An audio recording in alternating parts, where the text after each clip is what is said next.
shalom, que Dieu vous bénisse, que Dieu soit avec vous, que l'Éternel Dieu vous assiste de sa grâce. Bon dimanche de partout où vous êtes, que Dieu soit avec vous, que l'Éternel Dieu vous comble. Il est 11 h avec un petit léger retard évidemment. Nous sommes là, comme promis, comme nous l'avons dit. Nous allons parler avec vous un peu chaque dimanche et puis chaque mercredi pour pouvoir partager sur certaines choses afin de pouvoir nous aider les uns les autres. Que Dieu soit avec nous, que Dieu nous bénisse. Je suis heureux de vous retrouver ce matin dans ces directs pour vous exhorter dans vos maisons, partout où vous êtes, partout où vous suivez cette vidéo, partagez. Que Dieu vous bénisse. Merci parce que ça va vous faire beaucoup du bien. Ésaü et Jacob, des religions opposées. Voilà le thème de ces messages que je voudrais partager avec vous. Des religions purement opposées. Ésaü et Jacob. Nous sommes dans le livre de Genèse chapitre 27. Genèse chapitre 27, c'est une histoire que tout le monde connaît, que tout le monde a été enseigné, que tout le monde a été édifié sur ces messages. Mais je voudrais quand même aussi parler un peu avec vous sur Ésaü et Jacob. Et de nos jours, pour pouvoir un peu être sûr de ne pas être soit Ésaü ou soit Jacob. Je ne vais pas faire toute la lecture parce que le texte il est long, mais au moins vous savez, je prends le verset premier. La Bible dit, Genèse chapitre 27, la Bible dit, Isaac devenait vieux et ses yeux s'étaient affaiblis au point qu'il ne voyait plus. Alors il appela Ésaü, son fils aîné, et lui dit, mon fils, et il répondit, me voici. Isaac dit, voici donc je suis vieux, je ne connais pas le jour de ma mort. Maintenant donc je te prie, prends tes armes, ton carquois et ton arc, va dans le champ et chasse-moi du gibier. Fais-moi un mets comme j'aime et apporte-le-moi à manger afin que mon âme te bénisse avant que je meure. Rebecca écouta ce qu'Isaac disait à Ésaü, son fils, et Ésaü s'en alla dans le champ pour chasser du gibier pour le rapporter. Puis Rebecca dit à Jacob, son fils, vous allez voir déjà, Ésaü, Genèse chapitre 27, verset 1er. Alors Isaac appela Ésaü son fils aîné. Au verset 6, Rebecca dit à Jacob son fils, voici j'ai entendu ton père qui parlait ainsi à Ésaü ton frère. Apporte-moi du gibier, fais-moi un mets que je mangerai et je te bénirai devant l'Éternel avant ma mort. Maintenant mon fils, écoute ma voix à l'égard de ce que je te commande. Va me prendre au troupeau de bons chevreaux, j'en ferai pour ton père aimé comme il aime. Et tu le porteras à manger à ton père afin qu'il te bénisse avant sa mort. Jacob répondit à sa mère, voici Ésaü mon frère est venu et je n'ai point de poils. Peut-être mon père me touchera-t-il et je passerai à ses yeux pour un menteur et je ferai venir sur moi la malédiction et non la bénédiction. Sa mère lui dit que cette malédiction, mon fils, retombe sur moi. Écoute seulement ma voix et va me le prendre. Jacob alla le prendre et les apporta à sa mère qui fit aimer comme son père aimait. Nous allons passer ainsi de suite. Et il a été béni. Tout le monde connaît ces passages, tout le monde connaît cette écriture où Jacob est en train de voler la bénédiction de son frère Ésaü. Tout le monde a été enseigné et beaucoup de gens, lorsqu'on prend d'abord cet enseignement, de prime abord, les gens savent qu'on veut parler des données, on veut parler de ceci. Effectivement, il y a des points qui sont très touchants dans ces messages. Le point avec lequel je voudrais partager, c'était la religion de Jacob par rapport à la religion d'Ésaü. En d'autres termes, les croyances de Jacob face aux croyances d'Ésaü. Parce que nous sommes dans un message purement spirituel à haute portée et à haut volet spirituel. La Bible dit, Isaac appelle son premier-né, son fils, Ésaü son premier-né. On souligne des jumeaux comme Ésaü et Jacob, mais dans la famille, il y a toujours le préféré des papas et le préféré de la maman. C'est normal. On peut le dire ou ne pas le dire, mais la famille, c'est comme ça. Et dans cette famille de 2 enfants, Ésaü préférait Jacob, non, Isaac préférait Ésaü, et Rebecca préférait Jacob. Les raisons, on ne les a pas évidemment énumérées. Mais au moins, nous savons que Isaac était berger, de son père Abraham qui était aussi berger. Jacob était berger, mais Ésaü était un chasseur. Pourquoi Isaac n'a pas aimé le métier d'Ésaü, de Jacob qui était berger? Parce qu'il s'est dit, c'est mon fils, il a reçu le métier que moi, nous ne le savons pas. Mais la Bible nous dit, Ésaü était accroché à Isaac. Et lorsque le moment de la mort est arrivé, la Bible dit, il devenait de plus en plus vieux, ses yeux ne voyaient plus. Il ne savait pas les jours de sa mort, c'est un prophète, mais il sait qu'il va mourir. Mais il ne peut pas mourir sans léguer l'onction, sans léguer les promesses, sans léguer la prophétie à celui qui doit continuer cette lignée qui a commencé avec Abraham, qui descend chez lui. Les promesses doivent être transmises. Il doit léguer la bénédiction parce qu'Abraham lui a légué cette bénédiction. Il sait une bénédiction et il sait qu'il est le légataire. Dieu le maintient en vie. Il doit maintenant passer le flambeau. Il doit bénir quelqu'un qui doit continuer la bénédiction d'Abraham, d'Isaac. Et pour lui, le choix c'est Ésaü. Pourquoi? Peut-être parce que c'est son premier-né. Peut-être parce que c'est son fils aîné. Mais ils sont jumeaux. Mais vous allez voir que Isaac va conditionner la bénédiction, la transmission de sa bénédiction ou des prophéties de ses promesses à Ésaü en lui disant, prépare-moi quelque chose à manger. Cette bénédiction, et moi je viens de le comprendre, que Dieu dans son plan ne voyait pas Ésaü continuer la bénédiction d'Abraham, d'Isaac et de Jacob. On ne peut pas comprendre toute la préscience de Dieu, mais il y a des gens que Dieu a prédisposés à rentrer dans l'histoire, à devenir grands.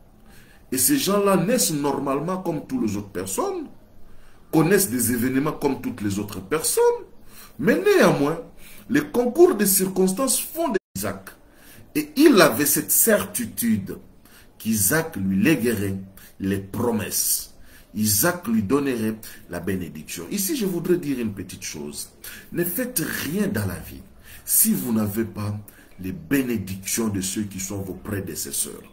Ne vous engagez pas dans certains combats.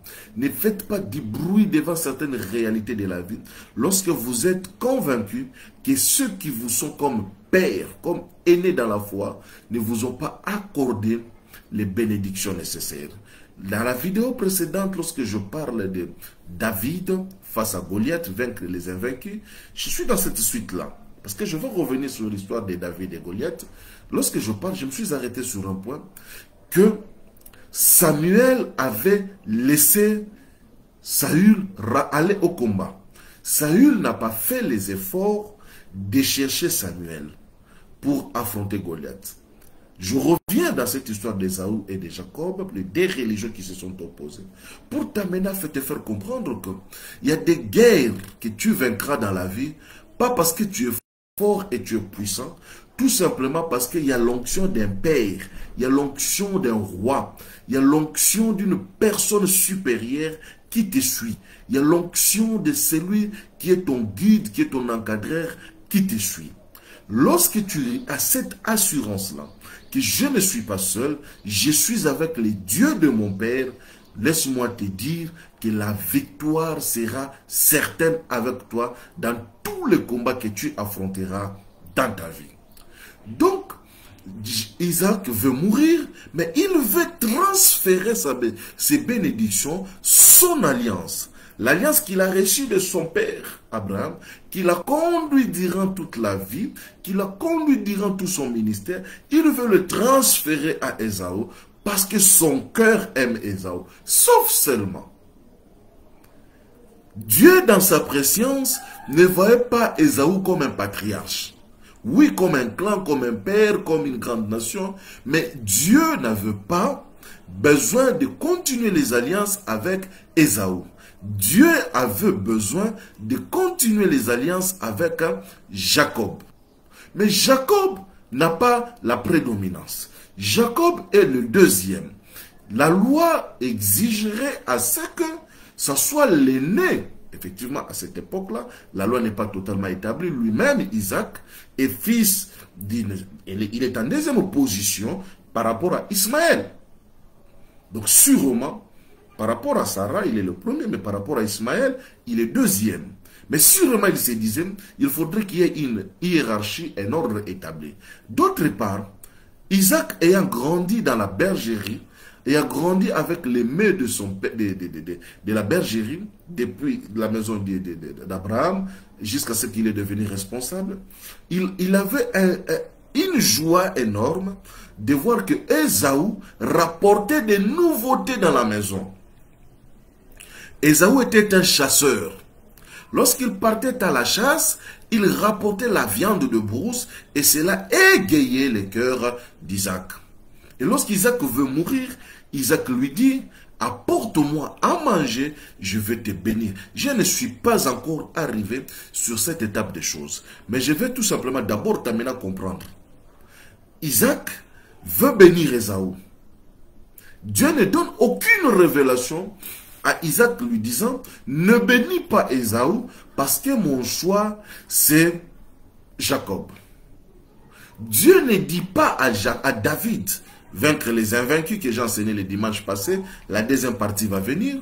Dieu ne dit pas à David, va sur le champ de bataille, tu vas affronter Goliath et tu vas le vaincre. Il y a des choses, il y a des moments, des situations dans lesquelles Dieu garde un silence.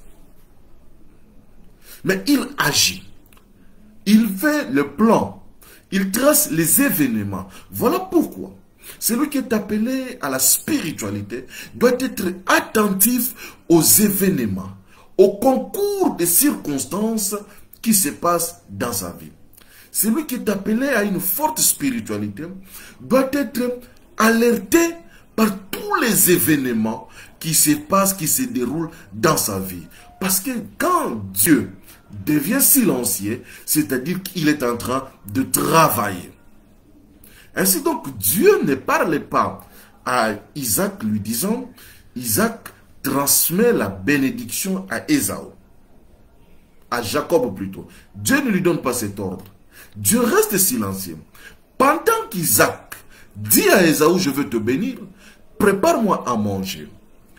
Va dans la brousse, attrape-moi un gibier, prépare-le-moi à manger.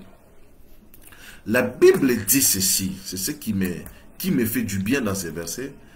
Ésaü prit ses armes.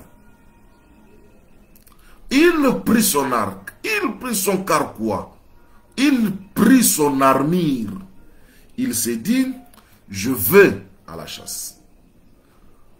Il accepte, il s'engage, il prend la décision. Il n'est pas désobéissant.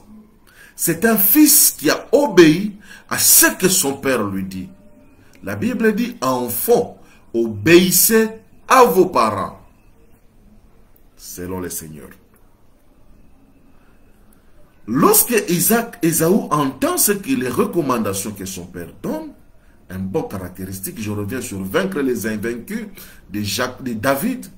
David ne va pas sur le chemin de bataille parce qu'il a reçu une prophétie. La grande chose qui nous détruit des fois dans la vie, c'est la recherche de cette prophétie-là. De dire, il faudrait que Dieu me parle. distinctement. Il faudrait que Dieu soit précis dans ce qu'il va me dire. Il faudrait que Dieu m'explique mot à mot pour que je m'engage. Et pourtant, dans le secret de la gloire et de la grandeur, dans vaincre les invaincus, l'obéissance est un point capital. David ne va pas sur le champ parce qu'il a une prophétie. Parce que son père lui a dit, va apporter de la nourriture à tes frères.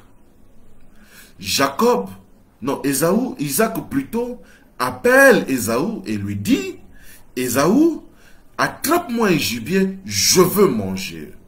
Cet enfant-là n'est pas un enfant rebelle. Beaucoup de gens ont toujours cru qu'Ésaü était très belle. Lorsque vous lisez ce texte, vous allez comprendre qu'Ésaü ne s'est pas rebellé en fait. Oui, je ne reviendrai pas sur l'histoire des lentilles, où il a cédé son droit d'aînesse, ainsi de suite. Mais je vous montre cet aspect des choses où son père lui dit, va m'attraper du gibier.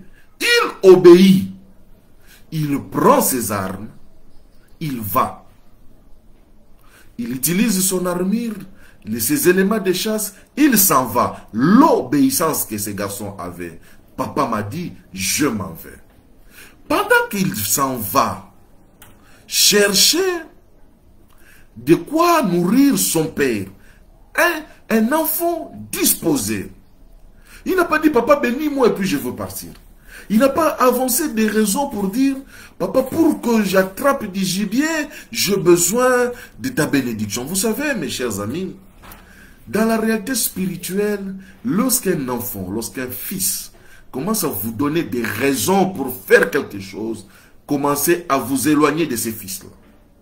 Les fils ne posent pas de conditions. Jusqu'à ce point, Ésaü est dans une très bonne religion. Il est un fils disposé. Nous avons autour de nous ce genre de fils qui sont courageux, qui ont la volonté, qui sont disposés. Ésaü est un bon fils en ce moment. Son père est réjoui dans le cœur. Il dit, je l'ai envoyé. Parce que vous savez, il n'y a rien qui fait mal dans la vie d'avoir un fils qui n'obéit pas. Il dit, va me préparer, va me trouver quelque chose à manger. Ésaü sort avec cette recommandation, avec cette obéissance, que Dieu te donne des fils obéissants, hommes de Dieu. Papa, que Dieu te donne dans ta maison des enfants obéissants. Lorsqu'on a des enfants obéissants, le cœur est heureux et nous avons la joie dans ce que nous sommes en train de faire. Ésaü s'en va. Il part chercher de la nourriture pour son père. Et lorsque il va courir,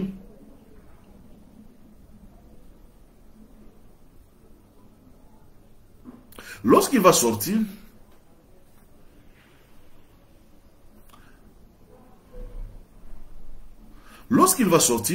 il va prendre son armée et il va aller à la chasse. Pendant qu'il est allé à la chasse, il s'est passé un événement. Rebecca, la femme d'Isaac, écoutait. Elle était là, présente. Elle entendait tout ce que Isaac parlait. Je suis dans une dimension où je voudrais que tu me rejoignes pour comprendre ce que je vais parler en quelques mots. Lorsqu'elle l'écoute, elle voit que la bénédiction, les promesses vont aller chez Ésaü.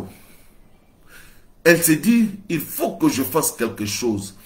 Parce que il est vrai qu'Isaac est le dépositaire, est le mandataire, il est le légateur vivant. Il est vrai qu'Isaac a les alliances d'Abraham. Il est vrai que Dieu parle à Isaac. Mais ce que je sais, moi, Rebecca, Dieu m'avait dit une fois que le petit va dominer, le grand va être assujetti. C'est le moment de récupérer cette bénédiction. Oui, Dieu me l'a dit, mais il faudrait que son père confirme cela. Je vais utiliser la stratégie, je vais utiliser l'intelligence. Il va appeler son fils Jacob. Il dit Jacob, qui ne savait rien. Si Rebecca n'avait pas écouté, ce que Isaac est en train de dire, Ésaü allait partir, attraper son gibier, rentrer préparé, et l'âme de son père allait le bénir. Mais voilà donc, Rebecca qui écoute, Rebecca appelle son fils. Il dit, mon fils, viens. J'ai entendu ton père, qui veut remettre la bénédiction à l'endroit, à celui qui mérite cette bénédiction, à celui qui doit être normalement béni. J'ai écouté, mais voilà ce que nous allons faire. Amène-moi 2 chevrons. Rebecca demande à Jacob de l'amener à lui, à elle, Rebecca, 2 chevrons. Je veux le préparer, moi, Rebecca. Je veux le préparer. Isaac a demandé à Ésaü de préparer. Isaac n'a pas dit, Ésaü, attrape-moi un gibier, tu le donneras à ta maman le préparera.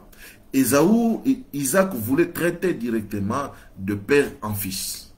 Dans le combat, le chemin de la bénédiction, il y a beaucoup de réalités qui se passent en face, qui se passent sur le terrain, et qui exigent à ce que ceux qui veulent la bénédiction, la transmission, ceux qui veulent les déposits des alliances, soient des personnes matures dans la sagesse et intelligentes. Rebecca va dire, apporte-moi 2 chevrons, je vais le préparer. Tu vas te présenter devant ton père va te bénir. La religion de Jacob. Ésaü sort, il court, il va dans la brousse, il va dans la chasse, il part chercher du gibier. Combien de gens au jour d'aujourd'hui croient que pour avoir la bénédiction, ils doivent beaucoup courir. Ils doivent fournir beaucoup d'efforts. Ils doivent aller dans des brousses, dans des montagnes. Ils doivent aller de jeune en jeune. Je ne condamne pas ces choses-là. Entre religieux et un spirituel est avantageux.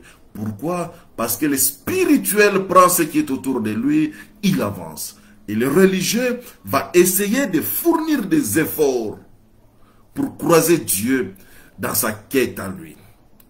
La religion d'Ésaü, il prend ses armes. C'est sa spiritualité à lui. Il va affronter la réalité. Dans des forêts, dans des savanes, dans des brousses, dans des montagnes. Pendant ce temps-là, celle qui était à côté de Rebecca, symbole du Saint-Esprit, symbole de l'Esprit. La Bible dit, personne ne connaît la profondeur de Dieu. Personne ne sonde la profondeur de Dieu si ce n'est son esprit. Et le Saint-Esprit nous rapporte ces choses-là. Voilà pourquoi un spirituel doit être à l'écoute de l'esprit pour savoir, comprendre, saisir qu'est-ce que Dieu veut en ce moment-ci. Et lorsque Dieu veut une chose, il reste silencieux. Lorsque Dieu veut une chose, il devient muet. Lorsque Dieu veut transférer, élever, bénir quelqu'un, il devient muet. Regardez l'histoire avec Isaac et Abraham. Lorsque Dieu lui a dit, donne-moi Isaac, Dieu est rentré dans le silence. C'était à Isaac d'agir. Et c'était à Abraham d'agir plutôt. Lorsque David rentre sur le terrain pour vaincre Goliath, pour rentrer dans la gloire, aucun mot de Dieu n'a été prononcé. Il y a eu un silence. Vous allez voir que Christ, lorsqu'il est rentré à la croix, lorsqu'il est rentré, il voulait rentrer, renverser les forteresses, vaincre toutes ces choses-là, Dieu est demeuré silencieux. Je peux en donner des exemples de toutes les personnes que Dieu a appelées pour les amener dans la gloire. Dieu est resté silencieux parce que entre le moment où l'on pose des actions pour la gloire et la gloire, Dieu veut voir à quel niveau vous êtes engagé, à quel niveau vous êtes disposé, à quel niveau vous êtes prêt pour les sacrifices, à quel niveau vous êtes capable d'aller jusqu'au bout. C'est Rebecca qui va parler à Jacob, qui n'est pas l'ayant droit, qui n'est pas celui qui doit recevoir cette bénédiction. Nous sommes les nations. Les bénédictions que nous avons aujourd'hui en Christ, elles ne nous reviennent pas. Il y avait le ayant droit. Mais le Saint-Esprit, Rebecca, était là. Elle a commencé à souffler. Elle dit, va apporte-moi, je connais ce que ton père aime. Je connais ce qu'il désire. Apporte-moi quelque chose. Je veux préparer. Jacob va maintenant parler à sa maman plutôt. Il dit, maman, tu as de bonnes intentions à mon égard. Mon père me connaît. Il connaît ma voix. Il connaît mon odeur. Je n'ai pas de pouvoir. Oh, chacun de nous est différent dans la vie. Devant le Père, chacun de nous est différent. Il dit, je n'ai pas de pouvoir. Je dis, David avait l'assurance de Samuel, qui était le représentant de Dieu sur la terre. Jacob va devant son père avec l'assurance de Rebecca, qui était la représentante de Dieu, ou d'Isaac. Parce que c'est elle qui se charge. L'onction que Samuel dépose sur David, l'assurance que David a de la présence de Samuel dans sa vie, lui rassure que cet homme m'a oint, je m'en vais pour des victoires. C'est ainsi donc, Jacob ne va pas courir, ne va pas fournir des efforts comme Ésaü. Pendant qu'Ésaü est en train de fournir des efforts, à chercher les bons gibiers, je crois sûrement il a attrapé quelque chose, il dit non, ça papa ne va pas aimer. Il a attrapé peut-être un serpent dans ses pièges, il s'est dit ça papa ne va pas aimer. Il attrape peut-être un civet, il s'est dit mon père n'aime pas ça. Il lui faut un bon gibier. Pendant qu'il est en train de chercher les bons gibiers, avec ses armes, il n'est pas parti main vide, il est parti avec ses armes, ses stratégies, sa croyance, sa foi. Il est parti avec sa vérité. Il est parti avec le zèle. La Bible dit, ayez à vos pieds les ailes, il y a le casque du salut, et il a porté ses armes. Il est allé dans la brousse. Sa connaissance à lui, sa spiritualité à lui, il est allé avec dans la brousse. Chercher du gibier. Pendant ce temps-là, Rebecca va demander à Jacob. Celui-là va prendre dans sa bergerie 2 chevreaux. On va les tuer. On va le préparer. Qu'est-ce qu'on va faire? Rebecca, intelligente, forte. Vous savez, je ne sais pas combien de temps Ésaü a mis dans la forêt. Parce qu'on dit, on a revêtu la peau des animaux chez... Rebecca a revêtu Jacob de la peau d'animal. Pour que lorsqu'on touchera, qu'on sente que c'est vraiment Ésaü. Ça prend du temps, sécher cette peau, la revêtir. Ça prend le temps de dépiécer l'animal. Ça prend du temps de préparer cet animal-là. Mais Rebecca a pris ses risques. Parce qu'il savait qu'en ce moment-ci, Dieu est silencieux, Dieu est en train de créer le couloir. Quel est le couloir que Dieu crée? Dieu retarde Ésaü dans sa chasse. Parce que c'est Dieu qui donne. Dieu retarde Ésaü dans sa chasse. Ésaü va traîner dans la chasse. Pendant ce temps ici, ceux qui étaient prêts vont s'accaparer de sa bénédiction. Voilà pourquoi le Christ va crier un jour, il dit, le royaume des cieux appartient aux violents, et ce sont les violents qui s'en emparent. Si vous n'êtes pas capable d'oser, vous ne serez pas capable de transcender les firmaments. Si vous n'êtes pas capable de poser des actes au-delà des efforts, vous ne serez pas capable de voir la gloire de Dieu dans votre vie. Rebecca va revêtir son fils de peau. C'est-à-dire, pendant qu'Ésaü est en train de chercher, Jacob et Rebecca viennent de faire le sacrifice. Ils ont tué l'animal. Vous savez, dans la spiritualité, lorsqu'on tue un animal, c'est que cela représente.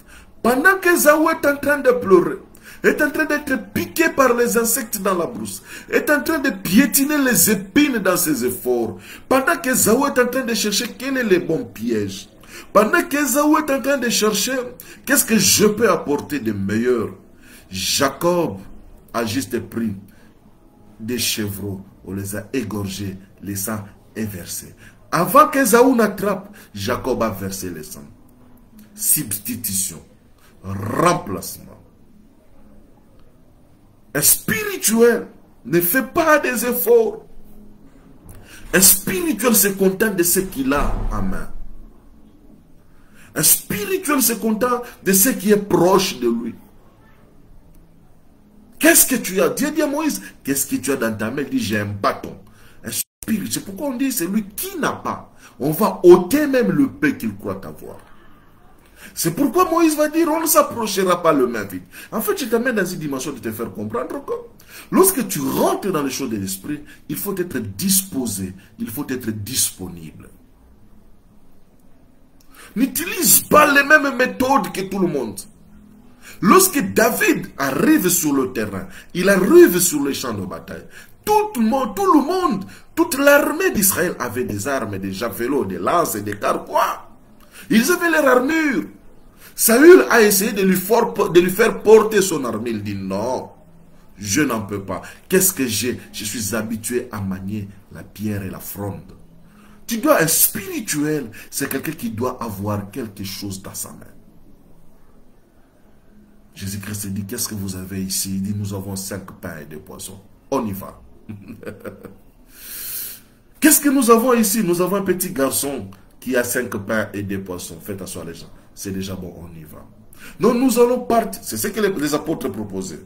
Nous allons, est-ce qu'il n'y a-t-il pas moyen que nous les renvoyions? Parce qu'il faudrait que nous allions en ville, que nous cherchions que. Beaucoup de gens ont raté la grâce parce qu'ils ont voulu proposer à Dieu que je fasse. Quand j'aurai, quand j'irai, quand je trouverai, je ferai. Laissez le futur à Dieu. Soyez ponctuel, soyez présent. Pendant que lui, il est en train de courir dans la brousse, son frère vient de sortir seulement des chevreaux. Il a l'assistanat de sa maman qui connaît comment est-ce que sa mère prépare, son papa aime. Le Saint-Esprit dans nos côtés, lorsque nous sommes disposés, il connaît les paroles, il connaît les sacerdoces, il connaît ce que notre Dieu aime. Qu'est-ce qu'il va faire? Il va le substituer. Il va le vêtir son fils Jacob. Il lui dit, va te présenter. Lorsque Jacob arrive devant son père, papa, me voici. Il dit, tiens, rapidos comme ça. Et il dit, ton Dieu a mis dans mes mains ce que je dois t'apporter comme nourriture. Il dit, c'est toi Esaü mon fils? Il dit, oui. Il dit, le son de ta voix, c'est la voix de Jacob. Mais avance que je vais te reconnaître. Même si mes oreilles me trompent, il y a quelque chose qui ne me trompera pas. Je vais te toucher. Je vais te palper. Je saurai si c'est toi ou ce n'est pas toi. Le Saint-Esprit, Rebecca, avait tout prévu. Le coach, le maître, celui qui doit être à côté de vous, doit savoir comment te préparer dans les choses pour entrer, pour avoir accès auprès du Père.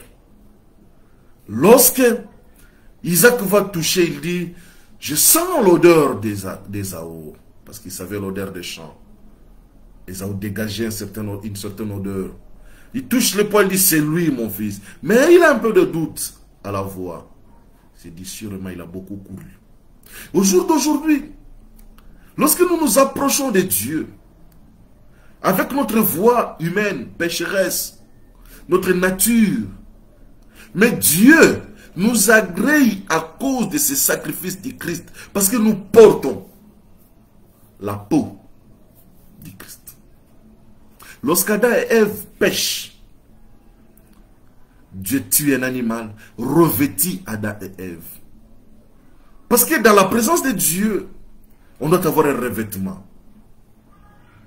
On doit avoir un revêtement. Être couvert.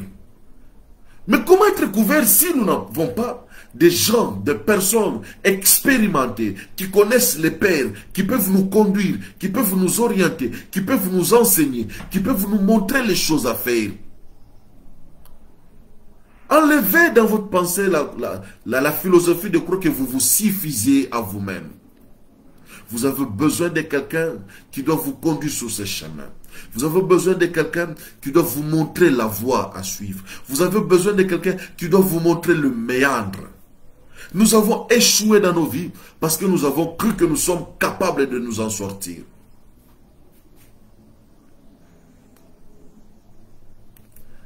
Rebecca connaissait, avait la technique, la manière. Il savait que ce que je fais devant son père, ça va passer. Si Jacob avait entendu, il s'est dit, non, écoutez, non, papa, tu ne peux pas le bénir. Parce qu'il m'a déjà cédé cette bénédiction-là.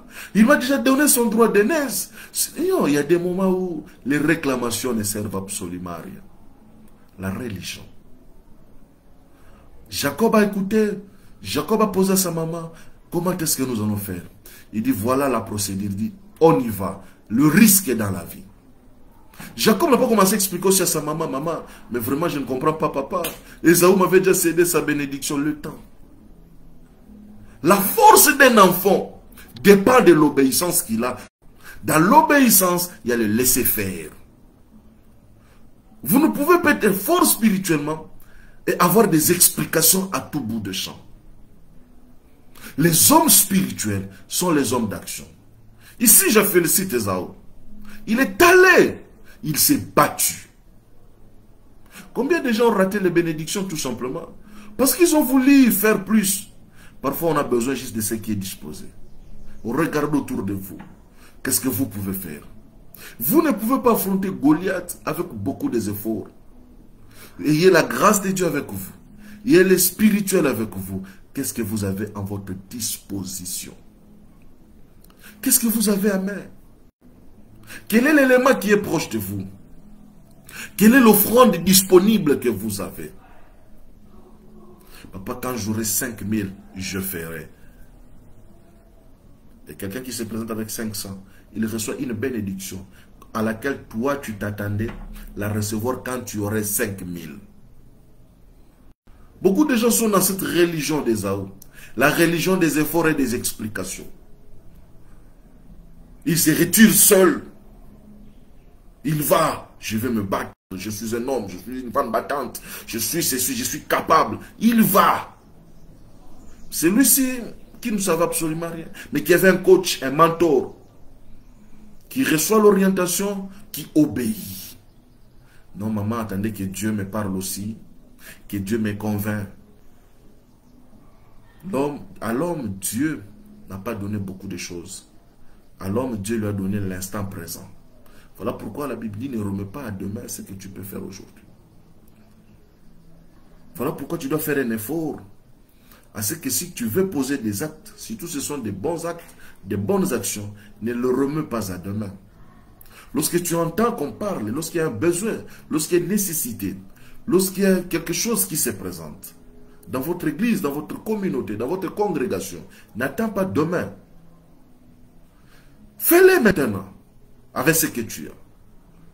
La bonne volonté, l'apôtre Paul le dit, la bonne volonté n'est pas jugée par rapport à ce qu'elle aura, c'est par rapport à ce qu'elle a. Dieu te bénira, pas par rapport à ce que tu auras, mais par rapport à ce que tu as. Il y a une formule que je dis toujours à mes amis. Dieu ne nous regarde pas, Dieu ne nous contrôle pas par rapport à ce que nous lui avons donné. Dieu ne nous justifie pas parce que nous avons beaucoup donné. Mais Dieu regarde. Tu avais combien? Tu as donné combien? Tu es resté avec combien? C'est dans ce que tu es resté avec que Dieu va juger si tu as donné ou tu n'as pas donné. Dieu ne regarde pas ce que tu fais. Dieu ne regarde pas ce que tu fais. Tu regardes ce que tu peux faire maintenant. Qu'est-ce que tu peux faire maintenant? Pour ton église, pour ton pasteur, pour ta congrégation, pour ta communauté. Qu'est-ce que tu peux faire maintenant? Pas ce que tu feras. Ce que tu feras, c'est ce qu'Ésaü a fait. Il est allé chercher.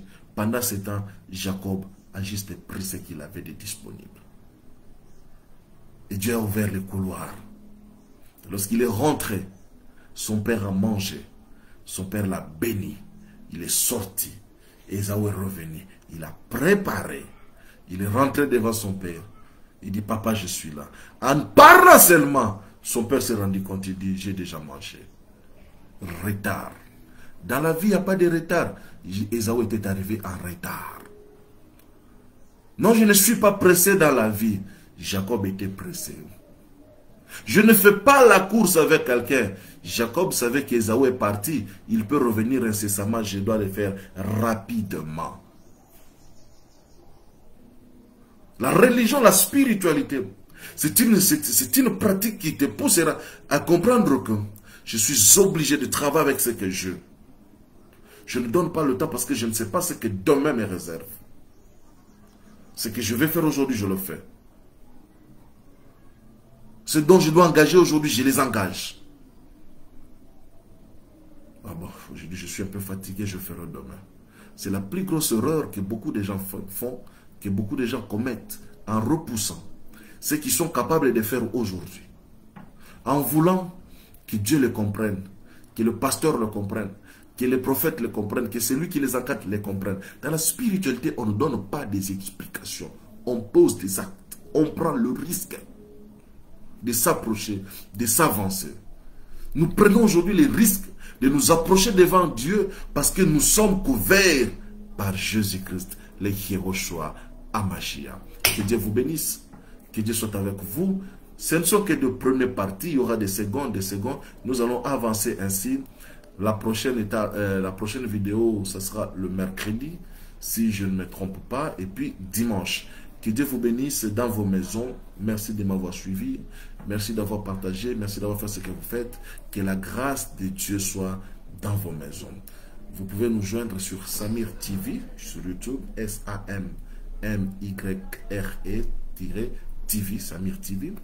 Vous pouvez vous abonner, ça sera une très bonne chose parce qu'il y a aussi des vidéos que nous postons là-bas que nous ne mettons pas ici. Que Dieu soit avec vous, que la grâce de Dieu vous assiste dans vos maisons, que l'Éternel Dieu vous comble, que la sagesse du Tout-Puissant vous conduise dans tout ce que vous ferez, dans tout ce que vous allez poser comme acte. Soyez sages, que la guérison de Dieu rentre dans vos maisons, dans vos vies, dans tout ce que vous allez entreprendre. Que mon Dieu vous bénisse. Bon dimanche de partout où vous êtes. Soyez bénis.